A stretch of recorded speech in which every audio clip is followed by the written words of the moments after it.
I'm Billy Harris. You're hanging with Harris. We're at the legendary James Beard House with the legendary and my dear friend. Woohoo! I got a woohoo. That's the first time. Izabela Wojcik. I said it so exotically, didn't I? You said it perfectly. How are you, Isabella? I'm grand. Thank you. You're hanging with Harris. Thanks for letting me hang. It's a pleasure. It's an honor.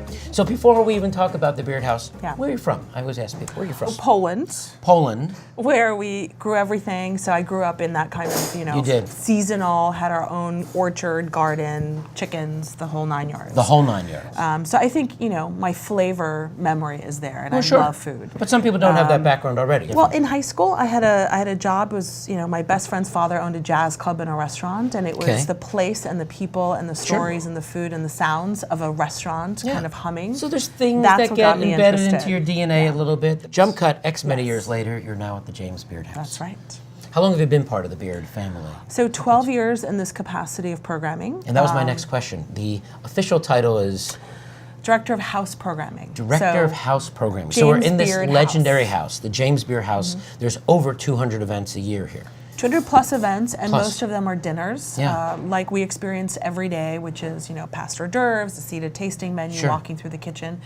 Then we throw in a couple of cocktail parties, some lunches or brunches, some walk-around kind of experiences, and a whole literary series that happens during the day. This was James Beard's home, Yeah. right? He lived here, which is exciting. And In the it's been- 70s, in the 80s. 70s, 80s. And the house has been part of the foundation for quite some time now. So the foundation started after he passed away. After he passed away. And the immediate goal, and famously Julia Child, but Yeah, of many course. other friends rallied to save the house because really this is where food happened. Food conversations, food lessons. It really happened. Food consideration. Sure. It's where it all happened Sure. around James Beard. And so his friends rallied to save the house. Which they did. Which meant fundraising, cooking, selling seats at events. Sure. And it started with just that very modest goal of paying off the mortgage. Yeah. And 27 years yeah. later, you've got a performance space for chefs. It is. There's That is the something goal. for everybody, and there's great regions and chefs represented, and Sure. really chefs from all walks of life. So Sure. super famous to the ones that are still rising in their Yeah. career, coast to coast, up and down. Do you have any requirements of who you invite to the house? Well, of course, they have to be able to cook a good meal, a Okay. good story told in food. So they have to understand what it means. Story told in food.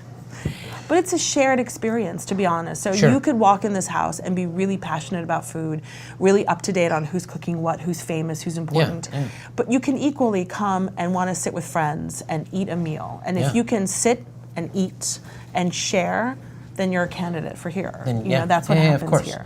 It just seemed like yesterday that, chefs were hide them in the back. Right. And now they're so front and Well, center. they're craftsmen, and they They're were mostly craftsmen, men. exactly. Mostly men. That's changed a lot. Of course. It's jumped to the art form, and now Yeah. we're interested. We're And interested people wanna see it, for see it two happen. reasons. One, I think it's exciting to look at. It's exciting to see techniques and food and flavors and all Yeah. that. But also, we're becoming aware of where food comes from, where Yeah. it should come from. We want Yep. to know. Yep. Well, the whole point is when you come to the Beard House, you walk into the kitchen. You Just walk into like the you kitchen. would In walk your in home. here when James Beard lived here Yeah. or in your home. Yeah. That sets you up immediately into this intimate relationship with Sure. who's cooking your food. Well, look at this space. We're sitting in a building that's Yeah. 25 years away from being 200 years old. The fact It's a that hidden gem. So it's a think hidden about, gem. you walk by this house, it's unassuming, it's 4 stories, Right. a little brick townhouse, Yeah. it's wedged between bigger buildings. Yep. But inside is this magical place. It is a magical place. You know? Do you have a favorite part about 12 years and dealing with Yeah. hundreds and thousands of dinners at this point? My favorite part, hands down, is every chef that walks in here on the day of his or her event. Yep. Regardless of whether or not they've been here, regardless of how celebrated and renowned in the media they might Yeah. be, they are humbled in some ways, and it's a dream come true, and it's a rite of passage, and they walk in footsteps that have so many other people in front. And that moment, that excitement and that just, their faces light up and they're so thrilled. To be a part of that, to witness that is just really special. It's a magical place. It's been like the day in the life of a restaurant. Absolutely. Or more importantly, it's like the day in the life of Izabela. It's exciting here, isn't it? It is very exciting. Well, thanks for spending some time with us. Thank you for being Thanks here. for hanging with Harris. Thanks for having me. You're welcome. See you real soon. Bye. Bye.